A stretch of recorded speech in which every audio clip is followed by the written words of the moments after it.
हमेशा शैतानियां करती रहती थी। खेल कूद की शौकीन दिव्या कभी इधर भागती, कभी उधर भागती। बस उसे कोई पढ़ने को ना कहे। अगर किसी ने पढ़ने को कह भी दिया तो मानो उसकी जान ही मांग ली हो। उसे पढ़ना बिल्कुल भी अच्छा नहीं लगता था। दिव्या चाहती थी कि वो हमेशा खेलती कूदती रहे और उसकी माँ उसे रोज शाम को पढ़ने के लिए बिठा देती थी। एक दिन दिव्या अपने सबसे पसंदीदा खेल खेल रही थी। जैसे ही उसकी माँ ने उसे पढ़ने को कहा, वो बहुत ज्यादा गुस्सा हो गई। उसने सोचा कि अगर वो घर की सारी किताबें जमीन में गड्ढा खोदकर उसमें दबा दे, उसकी प्रॉब्लम्स हमेशा के लिए खत्म हो जाएंगी। अगले दिन जब उसकी माँ घर पर नहीं थी, दिव्या ने घर के बाहर पेड़ के नीचे गड्ढा खोदना शुरू कर दिया। जैसे ही उसने गड्ढा खोदा, उसमें से एक लाल बोतल निकली। उसने उस बोतल को खोला और बिजली जोर जोर से गड़गड़ाने लगी। तेज हवाएं चलने लगी और देखते ही देखते उस बोतल से एक भयानक चुड़ैल बाहर निकली। दिव्या उसे देखकर बहुत ज्यादा डर गई। तभी अचानक वहाँ पर उसकी माँ आ गई और दिव्या को एक थप्पड़ लगा दिया और दिव्या की माँ तुरंत उसे पूजा वाले कमरे में ले गई। माँ ने दिव्या को बताया कि जब वो लोग इस घर में आए थे, तब कुछ लोग कहते थे कि इस घर में एक चुड़ैल का साया है। तो उन लोगों ने एक बड़े पुजारी को बुलाकर इस घर की पूजा करवाई और उस पुजारी ने अपनी शक्ति से उस चुड़ैल के साये को इस बोतल के अंदर कैद कर दिया और बोला कि कभी भी इस बोतल को कोई हाथ ना लगाए, और अगर गलती से किसी ने इस बोतल को खोला तो ये चुड़ैल वापस आजाद हो जाएगी। दिव्या ये बात सुनकर डर गई और बोली, माँ, अब हम क्या करें?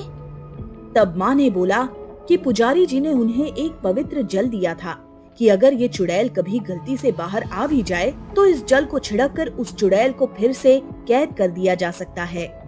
पर अब मुश्किल यही थी कि ये जल छिड़का कैसे जाए, क्योंकि वो चुड़ैल काफी गुस्से में थी, क्योंकि उसे इतने सब्सक्राइब कीजिए, वीडियो चल जाएगा।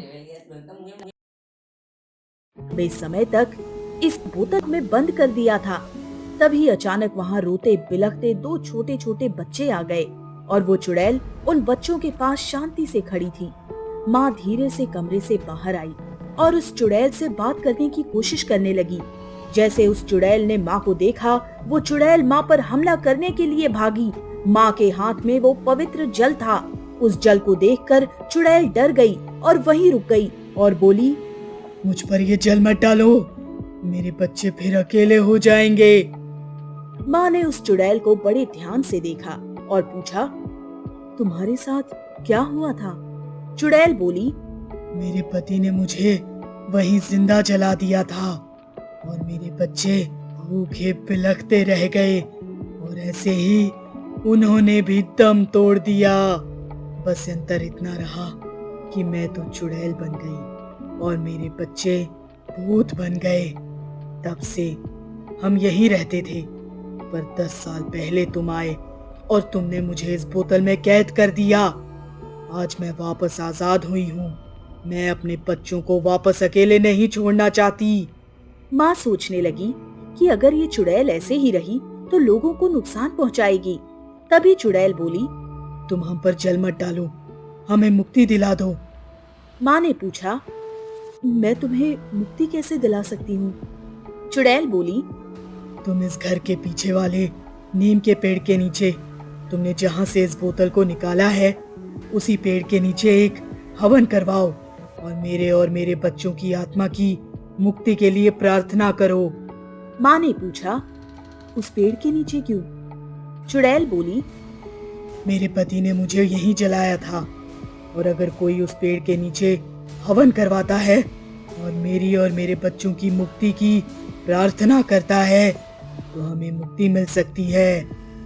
अगले दिन दिव्या की माँ ने वहाँ पर एक छोटा सा हवन करवाया, जिसमें उन लोगों ने उस चुड़ैल और उसके बच्चों की मुक्ति के लिए प्रार्थना की। इससे उस चुड़ैल और उसके बच्चों को मुक्ति मिल गई और वो हमेशा के लिए वहाँ से चले गए।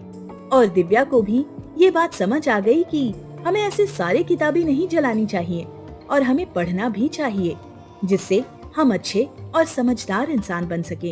इस तरह की